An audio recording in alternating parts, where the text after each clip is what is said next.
उत्तर प्रदेश का पड़ोसी राज्य देवभूमि इस वक्त विकास के पथ पर तेजी से आगे बढ़ने के लिए जिस अंदाज में अग्रसर दिख रहा है। देवभूमि के मुखिया पुष्कर सिंह धामी अलग अलग देशों के दौरे पर गए। दरअसल Uttarakhand global investor summit Uttarakhand में ऑर्गेनाइज किया जाना है और उसी को लेकर के दिसंबर महीने में 8 और 9 दिसंबर को यह ग्लोबल समिट वहां पर ऑर्गेनाइज किया जाएगा। उत्तराखंड की इस ग्लोबल समिट को लेकर के मुख्यमंत्री पुष्कर सिंह धामी ने अलग अलग, जिसमें कि गल्फ कंट्रीज भी शामिल थी, इसमें जो कुछ दूसरी और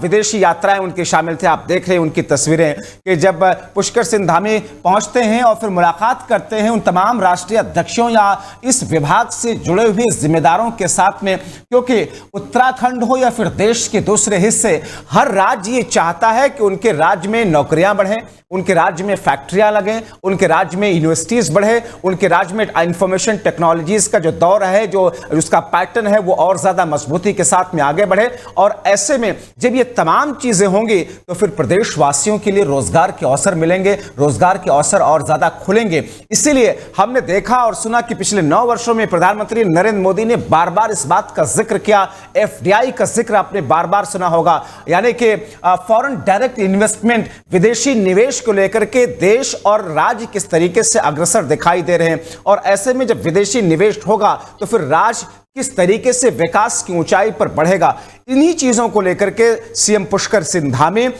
दुबई पहुंचे, अलग अलग देशों में पहुंचे, अबू धाबी गए। अबू धाबी में जाकर के उन्होंने एक विशेष, जो भारतीय प्रधानमंत्री के आग्रह पर वहां पर एक विशेष मंदिर बन रहा है, हिंदू मंदिर, उसका भी उन्होंने निरीक्षण किया, जायजा लिया, वहां की तस्वीरें भी देखी। लेकिन जब वापस आए अबू धाबी से या दूसरे देशों से, दिल्ली पहुंचे और दिल्ली के उत्तराखंड सदन में पहुंच करके उन्होंने पत्रकारों के साथ में बात की। आइए आपको सुनाते हैं उत्तराखंड के मुख्यमंत्री पुष्कर सिंह धामी ने किस अंदाज में उत्तराखंड ग्लोबल समिट को लेकर के क्या कुछ कहा है और प्रदेशवासियों को किस तरीके से उत्साहित किया है, सुनिए।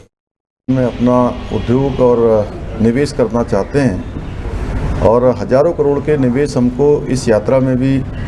उनके साथ करार के रूप में प्राप्त हुए हैं और बहुत सारे प्रस्ताव भी मिले हैं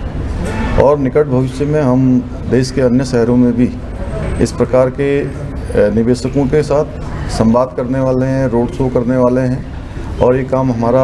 निरंतरता से चलेगा। हमारा इस बार पूरा ध्यान, पूरा फोकस है कि हम जब तक हमारा ये सम्मेलन आयोजित होगा 8 और 9 दिसंबर को, उससे पहले जो करार हैं उन सभी को धरातल पर उतारें, उसकी ग्राउंडिंग करें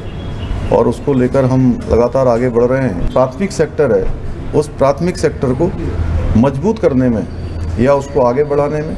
उसको सहयोग प्रदान करेंगे। हम उनको प्राथमिकता के आधार पर प्रोत्साहन करेंगे और पहले भी हमने जो नीतियां बनाई हैं